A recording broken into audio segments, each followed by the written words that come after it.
See, the genesis of this was with Elizabeth Warren. She was the person that was pushing for this and tried to get it formed and started.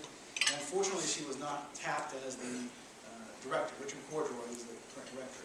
Ironically, he was on Jeopardy one day. He was watching Jeopardy one day, and he shows up on there. But nonetheless, he is now the chair of the CFPB.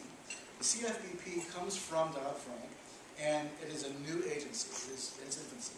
It started out with a scope that only involved consumer credit and credit cards. There was not the scope including mortgages and foreclosures. Only recently, past 6 months approximately, did they go ahead and expand their scope into mortgages. So they have two basic arms what they can do. They can go ahead and have individual consumer directed complaints with them if they try to resolve, or you can have an agency action against a lender, servicer, or any other entity. I'll talk about both. So, and again, the caveat too. They're only past right now the rulemaking stage. They made their rule, they have a defined procedure and proceeding, but they're really, again, very new and trying to get their own sea legs.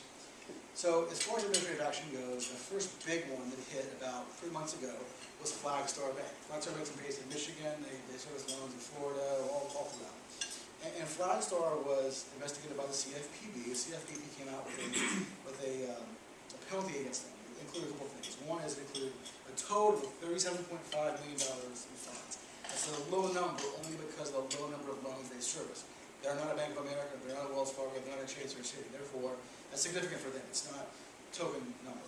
Now, $10 million of that number is for a civil penalty for violation of CFPB, Dodd-Frank, and other related laws. But $27.5 million of that is actual redress to consumers. Consumers that have been foreclosed wrongfully, who've had applications for loss mitigation, not got any help, they will get direct assistance.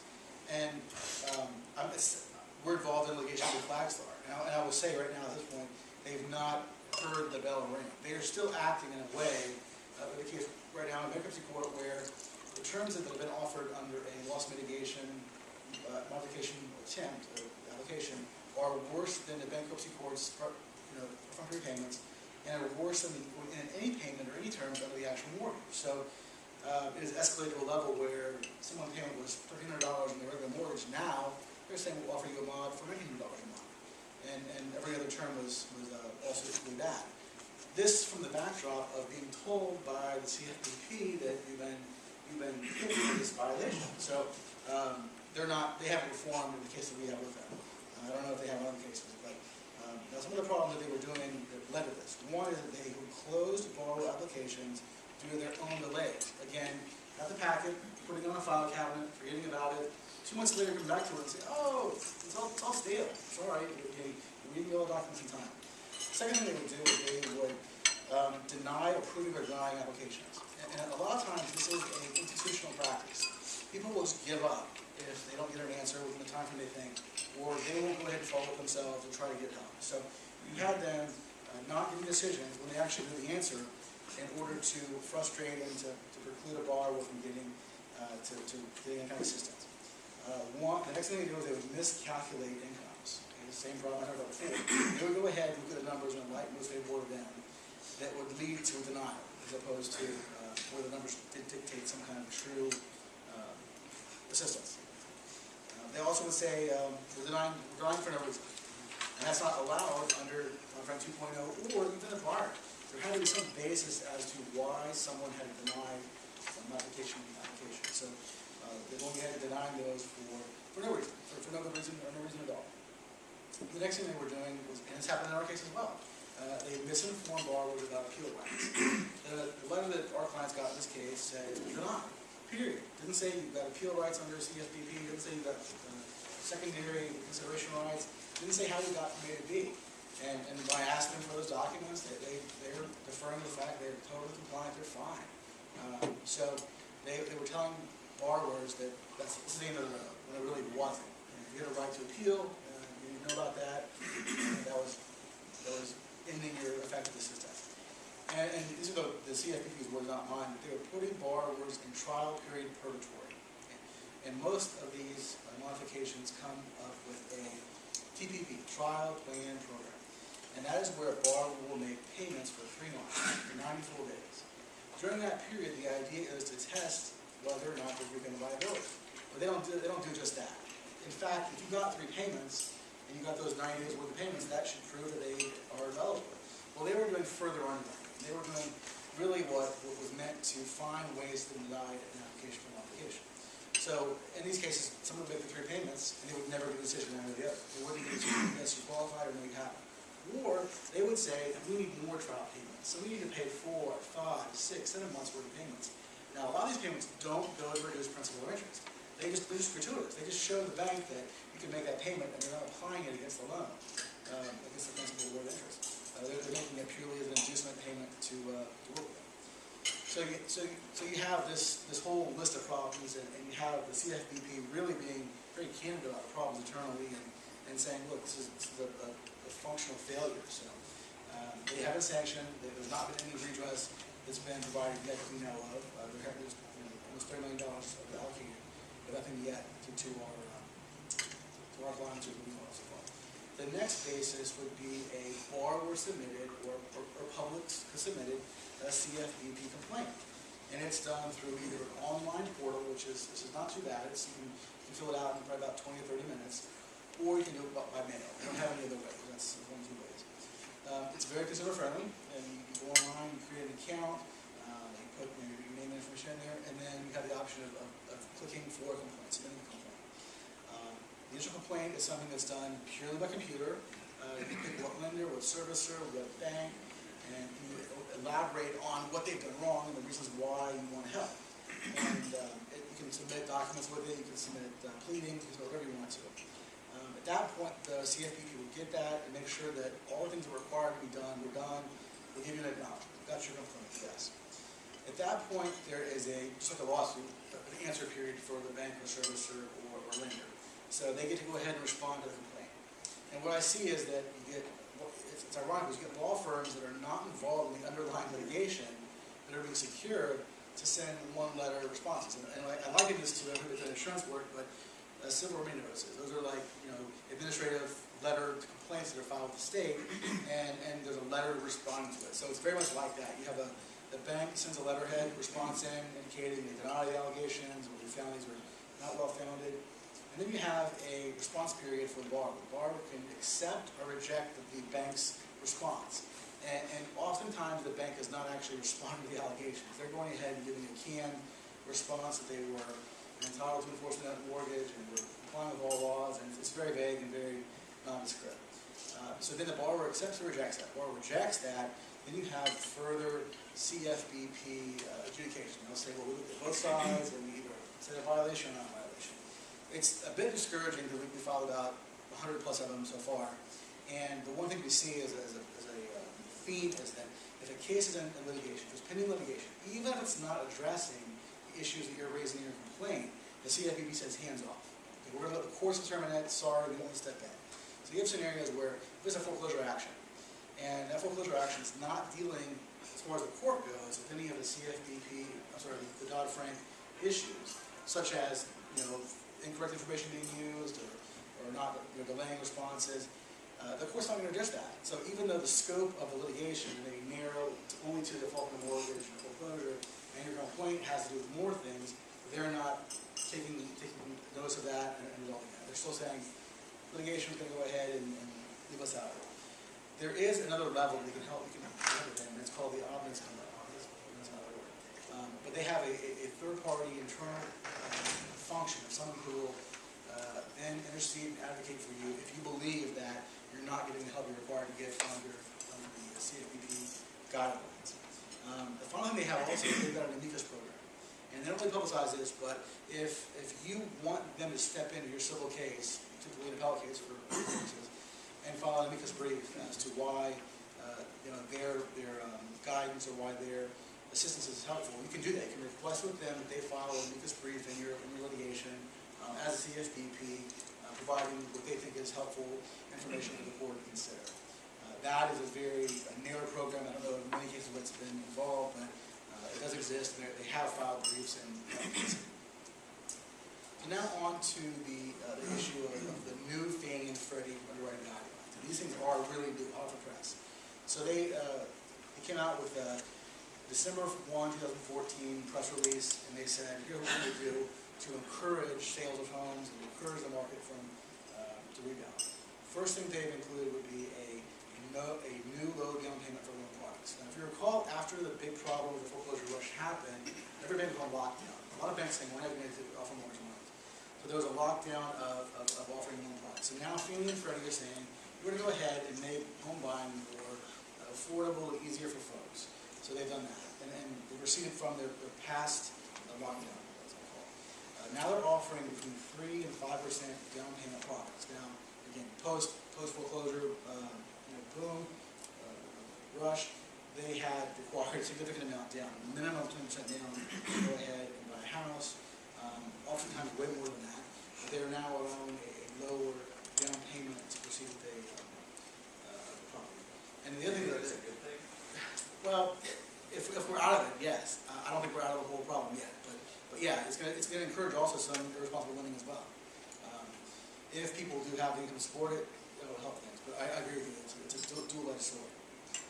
The other issue is that they've also increased their products to have 95 and 97% loan-to-value products targeted at low-risk borrowers. We're talking about borrowers that have really impeccable credit, have no prior defaults, no foreclosure, no bankruptcies. And that's also an unheard of thing, because if you recall, again, the prior 100+% financing loans were some of the loans that caused us to go into this problem to begin with. So backing off of that to say, okay, we're going to go within a shade of 100% loan-to-value, it could be a problem. But again, if their underwriting only limits that to people that have excellent credit, not a risk for foreclosure default, it'll be a positive thing. And the floor score they're requiring for these kind of products is 620. So that's not that high of a score, really. But they're asking for a bottom score of 620 for that to happen. The other thing they're promising too are faster turnaround times and lower credit thresholds. Now, why is this important? These are just Fannie and Freddie loans. Fannie and Freddie tend to be the pace setters for all lending at all. So other banks that they're doing portfolio loans or internal loans are going to look at Fannie and Freddie as kind of the bellwether for how we're going to go ahead and now change our lending practices and offer more products and more options to folks. So that's significant. It's a brand new scenario. It's just happened. I don't know if anything coming into play yet because it's so new, but it's again December 2014 effective this. The next area is one kind of miscellaneous areas. One is this new wave of 5 and 10-year ARMs that are now converting to higher rates of interest than before. So we're going to see more defaults most likely because of that conversion. The good news is the current rate of interest is not as high as it was before when that first happened, but we've seen a lot of ARMs that don't track purely the current rate of interest and can result in a significant payment. One of our, the worst scenario we had with one of our clients was, and this happened not that long ago, they had a loan that was an ARM and was initially accepted. It was a $900+ payment, and the taking of interest there led to a later $3,200 payment. So those products were out there, those products happened, and the ones that are still out there now are going to be a problem as far as more foreclosures. The next thing we're seeing too is that this is not ending yet. Despite these calls for hope and calls for foreclosure crisis ending, we see plenty of folks being defaulted, plenty of banks that are not working with other folks, with their customers and with borrowers, and we think this is going to happen on a larger basis. The other issue that I said last time I was here is that banks are not reforming. Unfortunately, as much as everybody would like to hear that, the banks are making the same decisions as possible. You have Jamie Dimon currently lobbying to receive Dodd-Frank entirely. He wants to go ahead and abolish Dodd-Frank 2.0 entirely. You have Moynihan from Bank of America doing the same thing. So, and the sad issue is that among our political context, those voices are heard, and those voices are being received well, unfortunately. So you may see some watering down of these current regulations and acts in the future, because the banks haven't stopped asking for them to be modified and toned down somewhat. So we also have, in the same context, the same time frame, where you have banks saying, this is too draconian, too severe, we still have, to this day, settlements from AGs of different states, our state, the federal government, where they are settling with lenders and servicers, Chase, Bank of America. The last time I came up and spoke, I listed like 45 banks off it. Every one of those was signatory to and let me be very clear, a consent judgment settlement. So it's not one where they were tagged by a court. This is one where they admitted, yes, we were doing this. This is what we were at fault for. So they still come in the pocket every day. You're looking at the news, you're going to see more and more of these happening. Chase had it, Bank of America had it, and it's still happening. And a bit of a side note about the bank's calculation of this process. Many years ago, before the purchase, or actually when the purchase of Countrywide was consummated by Bank of America, the then CEO had been very public about this and said, you know what, this is a big deal for us. We know there's toxic mortgages, we know there's blood in the water. We've allocated enough money, we think, to go ahead and deal with them. It's going to be a profitable move for us. Fast forward about 6 months ago, the current chair and the current president of Moynihan of Bank of America said, this calculation, it cost us, and the legal fees that they had paid at that point in time, were not in the millions, hundreds of millions, they were in the billions. They were paying legal fees alone as far as defending these things from the grassroots level with borrowers and states to the nationwide level with AGs and government agencies and things like that. So we have a scenario where they miscalculated, they've admitted that, but there's been no correcting of that. There's no course correction. They've not changed, they've not modified things. Two things that are relevant recently. One is that we had, let's go around here a tad, but we had just recently in a federal court case in D.C., Ocwen Financial, which is one of the large servicers, and now there is actually the rumbling that they may become insolvent soon. But currently, as in like the past 6 months, they admitted to backdating default letters. So they're trying to prohibit somebody from curing under a default where they're entitled to cure under the default's terms of the mortgage. So as a practice institutionally across the board, they were backdating by 30, 60, 90 days default letters to borrowers, and you're in default to your mortgage, you have 30 days to cure. Well, the 30 days had eclipsed because of the backdating. So they were sanctioned in the case. It's CFPB was the plaintiff in that case against Ocwen Financial, and that was a 2013 case number, but the occurrences in discovery found that they were occurring as recently as the fall of 14. So, you know, they haven't turned around, they haven't gone ahead and cured things. The other issue that I'll end up with for questions is the, I call it the nationwide mortgage foreclosure settlement. So 48 of the states are part of this, Florida is part of this, and one of the things that this settlement included also is a dual tracking prohibition, and it's in here, the actual language of the agreement's in here. So when a servicer receives a complete loan mod application from the homeowner, within 30 days of that post-referral foreclosure, so it's a default letter, if you don't pay in 30 days, you're going to go to foreclosure. The servicer cannot proceed to judgment or sale when an application is pending. So now you see the impetus for why a servicer or lender would want to deny the modification application, because if they have a pending application, their hands are tied. They can't go to sale, they can't go to judgment. But when they have a denied application, push forward, and the dual tracking that was so much a part of the past can now continue and proceed forward. So there's not been a cure of these problems in the past. We think there's going to be a good deal more of this. We haven't seen any real time frame where it's going to be business as usual and back to the pre-foreclosure agreement. So unfortunately, we have a ways to go. We can be. At this point, any questions from anybody regarding the topics? Or questions? I have a question. Yes. In your opinion, do you think that these new steps that the banks have to go through to kind of vet people to see whether they're eligible for loans, do you think that this is, I realize it's a relatively new thing, but do you think that it's going to really help, or do you think it's just more hoops that the person has to kind of jump through? It depends on the banks. If the banks actually treat it as a new guideline for lending, yes. And I go back to foreclosure day. Okay? Imagine a time where there were not a foreclosure mess. You went down to your local bank. We're talking about banks that are shipping loans off left and right. You go to your bank where you bank. You got accounts at, you have a savings account, checking account. Apply for a mortgage. You go in there, you get all your documents. The guy says, hey, Bob, I'd love to give you a mortgage, but you don't deserve a mortgage for $200,000. I can give you $150.